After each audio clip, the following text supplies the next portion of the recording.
podcast est réalisé avec le soutien précieux de More. Parce que nous sommes des entrepreneurs tout comme vous.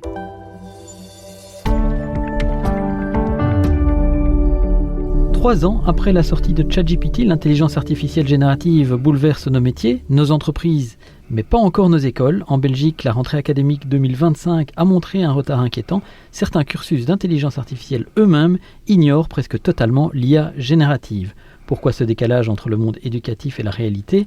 Est-ce la peur, la prudence ou simplement l'inertie qui freine notre système ? Je suis Christophe Charlot, vous écoutez le podcast Face à l'IA de Trends Tendance. Mon invité aujourd'hui s'appelle Tariq Hanen, expert en intelligence artificielle. Tariq, bonjour. Bonjour Christophe. Alors, vous observez de près l'intelligence artificielle de manière générale, mais vous avez aussi tout récemment rédigé une carte blanche pour nos confrères de l'Écho sur le sujet de l'IA dans l'enseignement francophone belge, avec quelques découvertes un peu étonnantes. Qu'est-ce qui se passe ? Eh bien, on découvre qu'en Belgique, on a un enseignement où l'IA n'a pas encore fait son trou, où les principes ne sont pas encore clairement énoncés. Donc en gros, on a des étudiants qui sont évalués, par exemple lors de mémoires ou de travaux, mais on ne leur a pas encore donné les règles qu'on va appliquer, et on ne leur a pas encore mis d'outils dans les mains pour qu'ils puissent, ne serait-ce que comprendre ou expérimenter l'usage de l'IA dans un cadre académique. Donc on sait qu'ils l'utilisent, d'après les chiffres, on dit 85% l'utilisent, heureusement. Enfin, l'utilisent tout seul, ils n'ont pas besoin de l'école pour utiliser l'IA, mais on ne leur a pas encore donné de cadre structuré. C'est ça. Pour donc un en usage. gros, c'est vous l'utilisez pas, on ne sait pas, quelque part on s'en occupe pas, quoi. Tout à fait. On s'en occupe, très peu s'en occupe. C'est ça. Et en quoi est-ce pour vous, en quoi est-ce un problème à ce stade ? Le danger, c'est quoi ? Je pense que c'est une révolution technologique majeure qui maintenant accapare presque la totalité des investissements, qui monopolise une grande partie du débat public. Et si on n'en retrouve pas grand-chose à ce stade dans l'enseignement d'un pays, je pense que c'est nécessairement se mettre en retrait et potentiellement en retard. Alors, on pourra croire qu'on est à l'abri. Je ne pense pas qu'on puisse être à l'abri d'une vague de fond ou d'un tsunami comme l'IA qui débarque partout dans la société. Donc je pense que c'est le type de cocon dont on ressort avec des bleus. Et donc ça, voilà. Après, de manière plus objective, donc moi je le dis, je suis technopositif et plutôt un regard optimiste face à l'IA. Mais si on reste purement factuel, on peut regarder ce que les voisins font et voir que les voisins... on va prendre la France, qu'on connaît bien, nos voisins directs, et puis l'Angleterre, et de voir qu'eux préparent, équipent et font les choses différemment. Alors, il n'y a pas de monde parfait. Et justement, ils font ça différemment, ils font ça comment ? C'est-à-dire, quelles sont les mesures qui sont prises là-bas dont il faudrait éventuellement s'inspirer ? Alors, la carte blanche, elle part notamment du fait que dans le document de guidance publique de la Fédération Wallonie-Bruxelles, 80% du texte parle de risques. Et donc de tous les problèmes finalement potentiels de l'IA. On les connaît, il faut en parler. C'est important, évidemment. Il faut en parler, mais peut-être pas 85% de l'espace disponible. C'est ça. Et puis, faudrait quoi ? Faudrait un 50-50 et quoi ? Et alors évoquer... je pense qu'il faut d'abord commencer par... on va comparer avec la France. La France commence par ne serait-ce que mentionner les opportunités et puis expliquer tout un corps de règles. Donc je pense que moi je suis pour les règles, je suis juriste à la base, j'ai été avocat en droit de la concurrence, droit européen, j'ai aucun problème avec la notion de règles et de réglementation, simplement que les règles, c'est pas une fin en soi. Donc elles sont pas là pour étouffer le potentiel d'une technologie.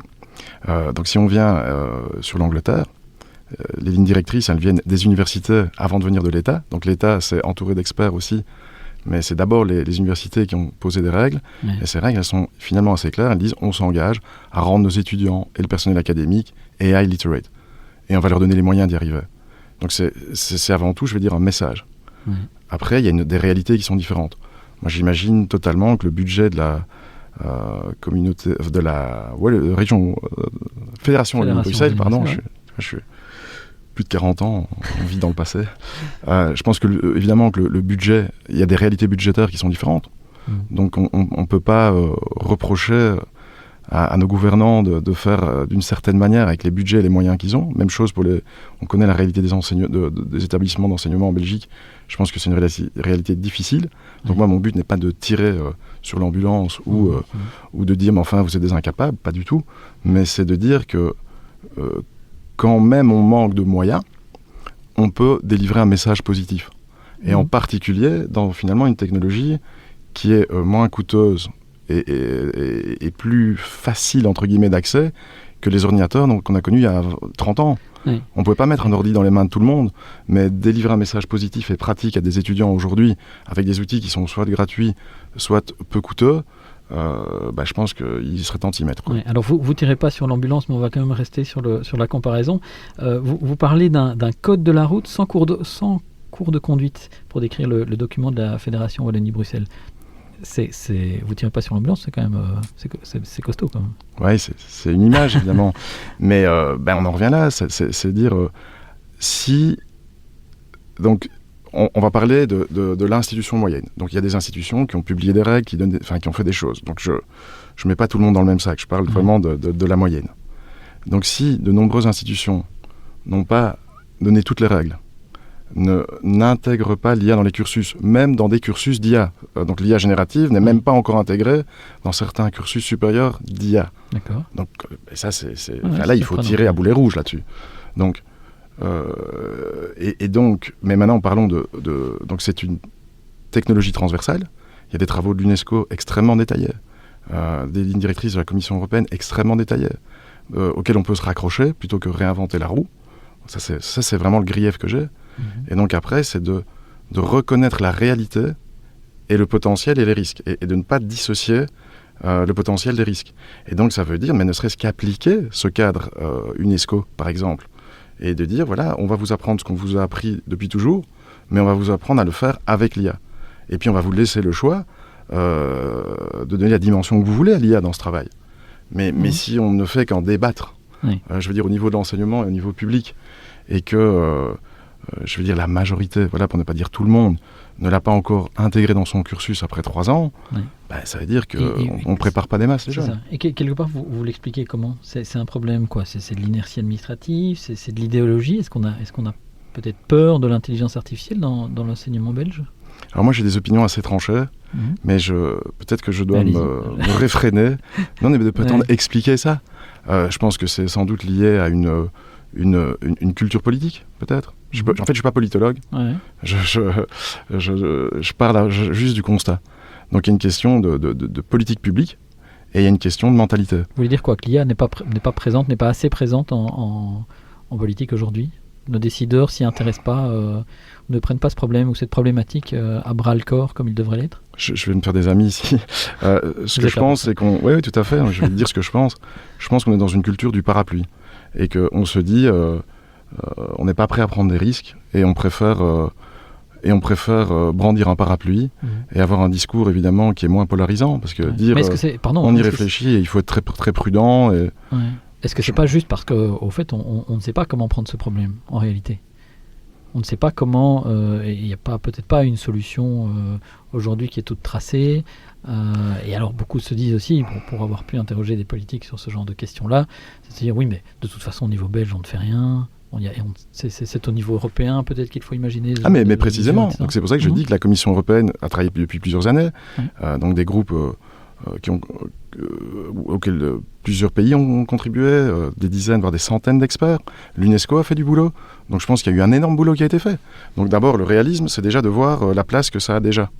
Dans la réalité, pas sur le banc de l'école ou de l'université ou des grandes écoles, mais dans la réalité, c'est là. Il y a des travaux majeurs qui ont été faits, et nous, on a cette peut-être particularité belge de se dire, on va refaire ça entre nous. En fait, on va refaire ça au niveau de la communauté, de la Wallonie-Bruxelles. Et on est dans le consensus, la discussion. Donc il y a peut-être une tradition politique là-dedans, mais je pense que c'est aussi extrêmement présomptueux de penser qu'on est capable soi-même de refaire le boulot de centaines d'experts dans un domaine aussi technique et aussi rapide et déconcertant. Il faut reconnaître que c'est déconcertant. Oui, bien sûr. Et donc je pense que l'isolement n'est pas la solution face à quelque chose qui est déconcertant et nouveau. C'est ça. Par rapport à cette idéologie aussi, par rapport à l'intelligence artificielle, donc là vous avez évoqué l'aspect probablement politique, enfin votre vision de cette question-là, est-ce que vous pensez que les enseignants, vous pensez que le monde de l'enseignement aujourd'hui a peur ou rejette l'intelligence artificielle, même par idéologie? Alors, encore une fois, je n'ai pas la légitimité, je pense, j'ai pas rencontré assez d'enseignement et de réalité pour le voir. Donc je peux dire que des observations anecdotiques. Donc je donne un séminaire de professionnalisation. Donc je donne un séminaire de professionnalisation à l'ère de l'IA à l'IEX depuis cette rentrée. Donc je suis un jeune professeur invité, voilà. Et là, ce que je vois, c'est que là j'ai été surpris par exemple. J'ai vu que les étudiants me semblaient plus, je ne vais pas dire plus réfractaires, mais que c'était moins évident. Que l'IA était embrassée moins facilement que je ne l'aurais pensé par les étudiants, qui l'utilisent, mais pour qui ça reste déconcertant. Okay. Et j'ai rencontré des professeurs qui sont prêts à le déployer et à changer. Voilà, ça c'est un exemple d'une institution. Après, de ce que j'entends d'autres personnes, j'en reviens toujours à cette question. En fait, l'IA en général, c'est une des questions de société, on va dire. C'est plus qu'une technologie, c'est une question de société dans lesquelles les gens ont les opinions les plus fortes et les plus arrêtées, avec le moins d'expérience, d'expertise et donc de légitimité pour s'accrocher à ce genre d'opinion. Et donc ça, c'est déconcertant. Donc tant qu'il y a des professeurs qui ont des opinions très fortes, qu'elles soient négatives ou positives d'ailleurs, mais s'ils n'ont pas l'expérience et qu'ils n'ont jamais utilisé, ben ça reste un problème. Oui. Et ça, j'en ai rencontré et dans mes amis, je veux dire. Donc des gens que je considère plutôt très bien intentionnés. Oui. Et donc je vais vous donner un exemple.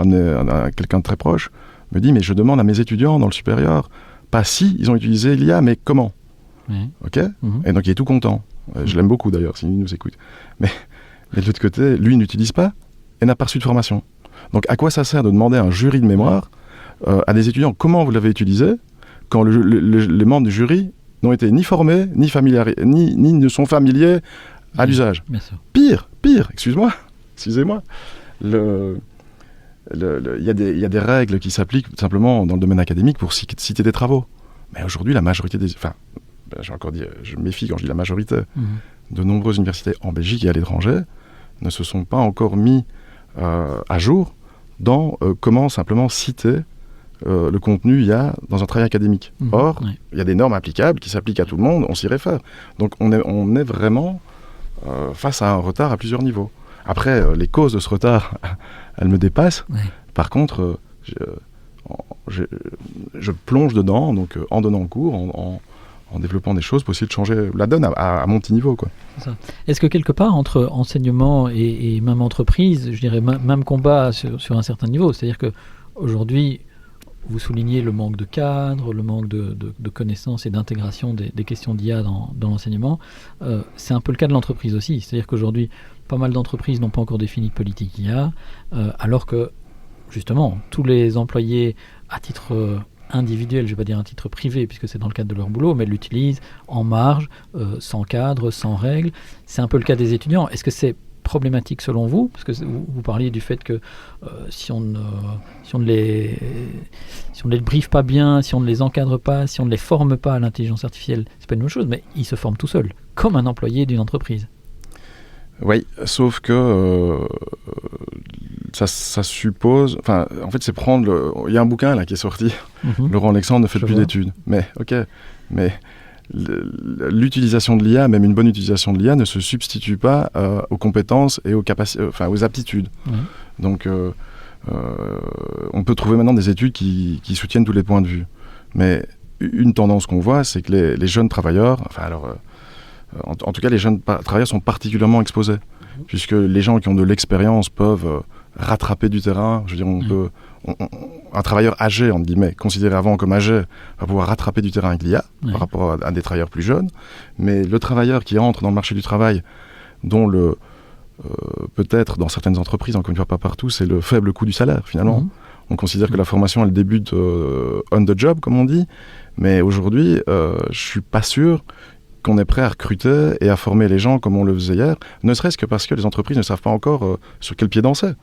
Donc c'est pour ça finalement moi, que je m'inquiète pour ces étudiants qui qui entrent dans un monde du travail, qui sortent d'un enseignement qui ne les a pas préparés ou qui n'étaient pas encore prêts pour ce monde-là, et dans un monde du travail qui est en plein changement.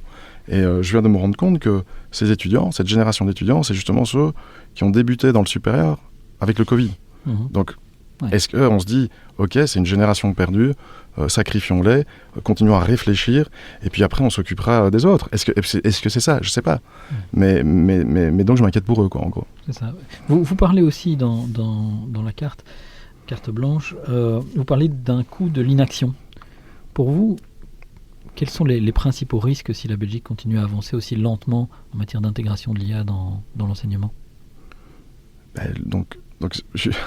Donc le risque de l'inaction, c'est vraiment un risque parmi les autres. Donc il y a un bouquin qui s'appelle How to Think About AI, qui est publié par Susskind, un professeur anglais, et qui liste justement parmi, au même titre que les autres risques, comme donc le risque de sécurité, le risque environnemental, le risque social, le risque de non-action. Et donc le risque de non-action, c'est le risque d'avoir une main-d'œuvre qui n'a pas les compétences requises pour le monde du travail d'aujourd'hui et de demain. Ça veut dire que peut-être que les entreprises vont devoir aller chercher ces experts ailleurs, ou vont simplement être distancés par nos voisins français, anglais, qui, eux, ont à la fois plus de technologie, plus de moyens financiers et plus de moyens humains. Donc en fait, si on est en retard sur tous les paramètres, c'est plutôt problématique. Donc ce risque existe. Et justement, hein, donc, on a fait ce petit état des lieux, cette critique, etc. Que faire? Qu'est-ce que vous prôneriez comme mesure à prendre pour justement avancer, faire bouger les lignes, pour être dans le concret, pour avoir un peu de positif? Ouais, mais donc je pense qu'il y a la première chose, c'est travailler sur les mentalités, et donc il faut travailler, à mon avis, sur 2 axes. Un, c'est lever les peurs, donc travailler sur les peurs des enseignants. En premier lieu, les enseignants en réalité. Donc lever les peurs, et puis développer la connaissance et la compétence. Ce qui ne se fait pas si on est toujours dans la peur. Donc travailler sur ce levier de la peur. Et puis après, je dirais le deuxième axe, donc évidemment que c'est par la formation, la sensibilisation. Hein. Et puis c'est donc au-delà, lever la peur, et puis après, combattre la paresse. Parce que c'est ça le challenge. C'est que ceux qui sont un peu doués maintenant, ça paraît très facile de bien utiliser l'IA. Quand on est, au royaume des aveugles, le borgne est roi. Mais une bonne utilisation de l'IA, c'est difficile, ça demande du travail, ça demande d'être prudent. Et donc, il faut inculquer ça. Donc montrer aux gens que c'est pas juste la voie de la facilité. Okay. Et donc ça demande du temps, de l'expérience. Et ça demande il vaut mieux faire des erreurs dans un cadre académique que dans le monde du travail. Si vous étiez décideur, la mesure phare que vous prendriez dès demain, justement? Franchement, je prendrais les recommandations du groupe de Russell, qui sont les recommandations anglaises. Et je crois qu'il y a 5 points, on pourrait les lire ici. Mais on s'engage à arriver à un résultat, à donner les moyens, avoir un message positif, à mobiliser ces moyens, et peut-être de se dire... avant de demander des choses aux étudiants, il faut donner des moyens et demander des choses aux enseignants. Et donc travailler aussi sur cet axe-là. Et donc simplement, peut-être se rendre compte que il faut se mettre à jour, quoi. Donc former, outiller. Sensibiliser, former, outiller. Alors justement, vous parlez d'outiller. Outiller avec quoi? Avec des outils maison? Avec qu'est-ce que vous conseillez à ce niveau-là? Tout est possible. Donc, on sait qu'il existe plusieurs modèles, fournisseurs de logiciels IA et plusieurs modèles. Donc, il faut, à mon avis, vraiment exposer les étudiants et les enseignants à une diversité de modèles. Les modèles, c'est ChatGPT. Même dans ChatGPT, il y a plusieurs modèles, dans Anthropic, dans Mistral, donc tout ça. Il y a des familles, et puis il y a des modèles. Et donc, je pense qu'il faut encourager la diversité, un peu comme dans les médias. Tout le monde lit Trends Tendance, mais si on ne lit que Trends Tendance, on n'a pas la vision. C'est déjà pas mal. Hein. C'est bien pour les actionnaires, c'est pas forcément bien pour. Donc c'est encourager l'exposition à différentes familles, à différents outils et différents modèles au sein des outils. Moi, je pense que ça, c'est vraiment l'aspect clé de outiller. Okay. Alors à partir du moment, c'est ce que vous avez fait. Si je me trompe pas. Vous en parlez pas, mais on peut quand même en toucher un mot. Vous avez développé un petit outil justement pour l'IEX. Oui, donc là, on vient de lancer Cercle GPT. Et donc, Cercle GPT, c'est un outil IA multi-modèle, multi-IA, qui permet d'utiliser à partir d'une seule interface plusieurs modèles. Et donc, couplé à une formation et aussi, donc qui fournit un environnement diversifié, mais aussi sécurisé. Donc, c'est-à-dire que les données sont stockées en Europe, donc pas d'échange, et on leur donne accès à des outils d'anonymisation et à des outils, à des modèles open source, en local, qui permettent de traiter des données plus confidentielles. Ok. Ce que vous devriez mettre à disposition de tout le monde, en fait. Tous ceux qui sont intéressés peuvent... Donc, on est en bêta avec... C'est le cas aujourd'hui ? Oui, aujourd'hui, ça tourne avec... c'est pas limité au... Non, aujourd'hui, c'est les étudiants de l'IEX, mais on commence à onboarder d'autres universités et donc et établissements, et on est ouvert à discussion avec tout établissement d'enseignement, en Belgique ou à l'étranger, qui souhaiterait mettre ce genre d'outils à disposition de ces étudiants. Ok, le message est clair. Tariq Enen, un grand merci en tout cas pour cet éclairage. C'était le podcast Face à l'IA de Trends Tendance. À très bientôt, merci. Merci Christophe.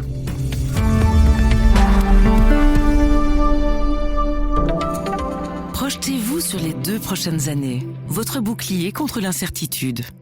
Mettez en place un plan stratégique qui vous trace une route vers la performance, la croissance et le succès. More, parce que nous sommes des entrepreneurs tout comme vous.